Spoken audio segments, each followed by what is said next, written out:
The Denver Broncos just got disrespected, not once, but twice, in a single day. The national media slapped this franchise across the face before breakfast and then came back for seconds before dinner. And you know what?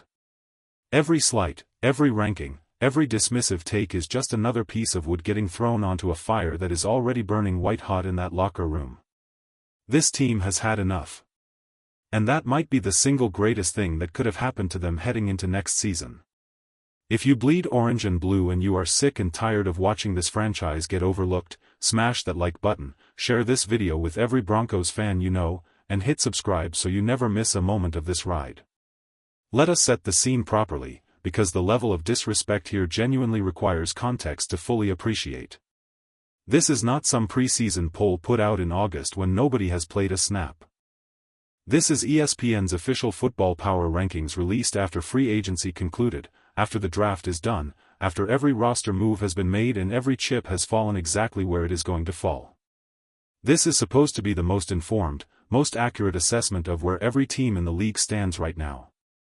And after all of that, after watching the Broncos go deep into the playoffs, after watching Bo Nix emerge as one of the most efficient young quarterbacks in football, after watching this front office make smart, calculated additions in the offseason, ESPN looked at everything and said Denver is the 15th best team in the NFL. 15th. Not top 5.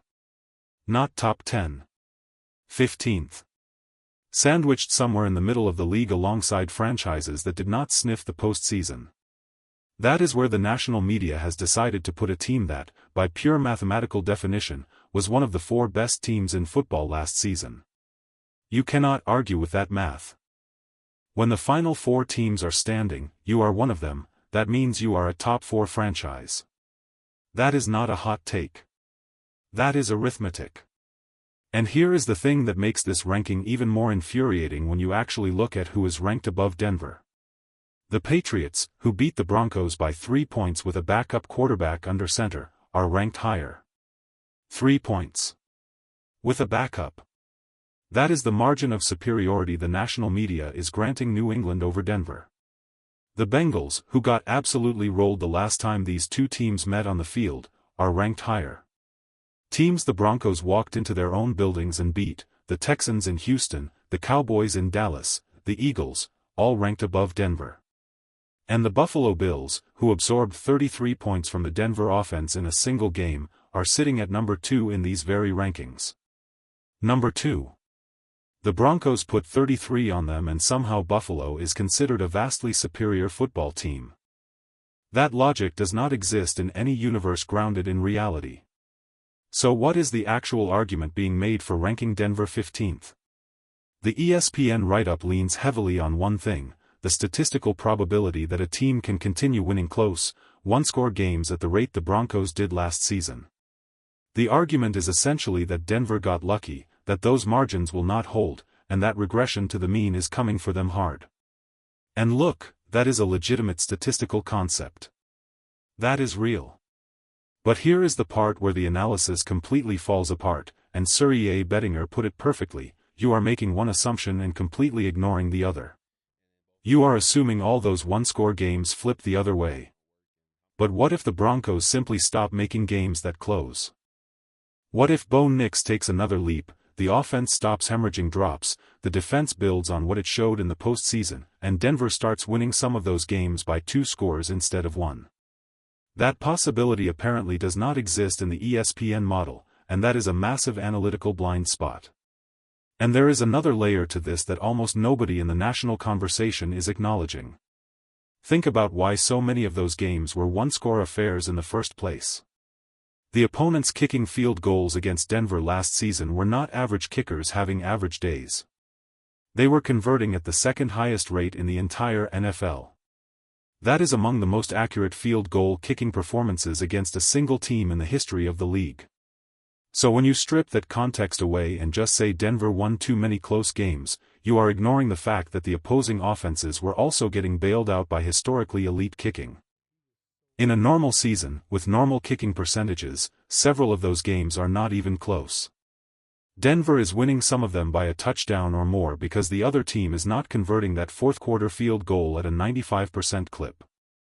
Now let us pile onto all of that what this roster looks like heading into next season, because it is considerably better than the one that made that playoff run. Bo Nix, already excellent, is going to be better. That is just what happens when young quarterbacks complete their first full season with an offensive system. They learn tendencies, they anticipate coverages, they get faster in their reads. The growth curve for elite young quarterbacks from year 1 to year 2 is historically dramatic. On top of that, Denver's receivers last season had one of the highest drop rates in the entire NFL. One of the highest. Balls were hitting hands and hitting the turf at an alarming rate. Jalen Waddle, who is now a Bronco, does not do that. He is a reliable, precise route runner with exceptional hands. Add in a brand new wide receiver coach in Ronald Curry, one of the most respected skills coaches in the business, and you have a recipe for that drop rate to crater. And then there is J.K. Dobbins, who was a force when healthy last season but was sidelined from week 10 onward, missing some of the most difficult stretches on the schedule. A healthy Dobbins for a full season is a completely different offensive dimension. Every single one of these factors points in the same direction: this team is not regressing. It is ascending. Question of the day, and drop your honest answer in the comments below: do you believe the national media has a genuine anti-Denver bias, or is this simply a case of analysts not watching enough Broncos games to respect what they built last season? Because one of those explanations requires ignorance and the other requires something worse. Now we move to the second gut punch of the day, and this one is genuinely hard to swallow if you have been watching closely. Caleb Williams was named the cover athlete for the upcoming Madden video game. And before anyone accuses this of being homerism, let us just go straight to the numbers, because the numbers are not close. Start with wins. Bo Nix won significantly more games. And before you say the comparison is not fair because of roster quality, you are actually making the argument for Nix, not against him. He was doing it on a team that had been gutted by the aftermath of the Russell Wilson era. 4 first-round draft picks gone. Multiple second-round picks gone. $80 million in dead cap money crippling the roster construction. Nix was winning with less. Considerably less. Meanwhile, Williams was playing behind one of the most talented offensive lines in football, with weapons around him, in an offense built to showcase his abilities, and he still lost more games. The playoff comparison is equally stark. Both quarterbacks have the same number of postseason victories, but Nix's team had the number 1 seed, meaning they advanced further in the bracket. And then you get into the raw numbers: completions, completion percentage, passing yards, touchdown totals. Nix leads in every single category. And when you add the interceptions Williams threw in the playoffs to his season total, the gap in turnover discipline becomes even wider. There is also the leadership dimension, and this one matters as much as any statistic. The most recent footage we have of Caleb Williams in a meaningful game is not from his rookie year. This is recent. This is playoff football. And what we saw was Williams visibly and aggressively berating his wide receivers on the sideline for running incorrect routes. Now, frustration is human. Quarterbacks have emotions. But there is a difference between a private conversation and publicly going after your own teammates in a high-stakes moment. And then you look at Bo Nix, who had every reason in the world to throw someone under the bus last season. His receivers had the second highest drop percentage in the entire NFL. Balls that hit receivers in the hands, that should have been completions, that cost drives and possessions, they were dropping them at a historic rate. And Nix never once said a word about it publicly. He took every hard question, fell on every sword, and kept pointing toward the next game. That is leadership. That is the kind of character that builds a locker room into something unbreakable. And speaking of unbreakable locker rooms, something happened recently that perfectly illustrates exactly what kind of team Denver has assembled. Pat Certain organized a charity fundraiser, and the turnout was remarkable. Not just because teammates showed up. Not just because players like Riley Moss and Jalen Waddle were there.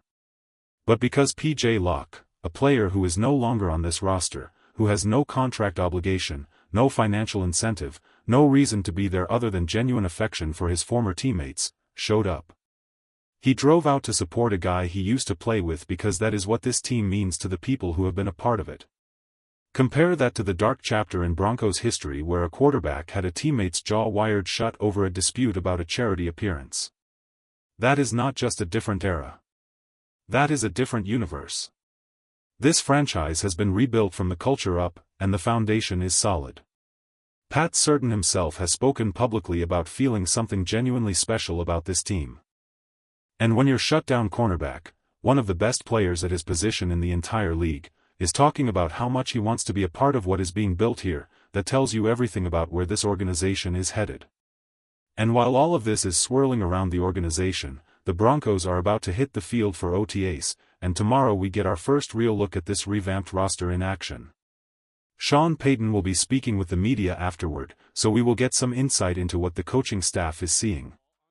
The rookies are going to draw a lot of attention, and rightfully so. Jonah Coleman is the obvious headliner, the skill set is tantalizing and the anticipation around him is real. But the two names this team is watching just as closely are Justin Joly and Miles Scott. Both have the potential to make an immediate impact and show up on that field tomorrow and turn some heads in a big way. Which brings us to the final question worth asking before we close this out: which rookie do you think is going to make the biggest splash in their first season? Drop your pick in the comments. Let the debate begin. Here is the bottom line. The national media has decided Denver does not belong in the conversation. ESPN put them at 15. Vegas has them priced out of the Super Bowl picture. The national pundits are running the regression models and concluding the Broncos got lucky. Every single one of those people is going to look profoundly foolish this time next year. This team is not lucky. It is built. It has a generational cornerstone at quarterback who is still getting better. It has one of the 2 or 3 best defensive players in football in Pat Surtain. It has a coaching staff that knows how to prepare a team for January. It has a locker room full of guys who genuinely like each other and want to sacrifice for one another. And now it has chips on its shoulder stacked so high they reached the ceiling of Empower Field. Denver is winning the AFC West next season. Denver is getting the 1 seed. And when this franchise is standing at the top of the football world holding that Lombardi trophy, every dismissive ranking, every lazy regression argument, every Madden cover snub is going to look exactly as foolish as it deserves to. Broncos country, we are almost back to football. And it has never felt this good. The ball does not lie. And neither does this roster.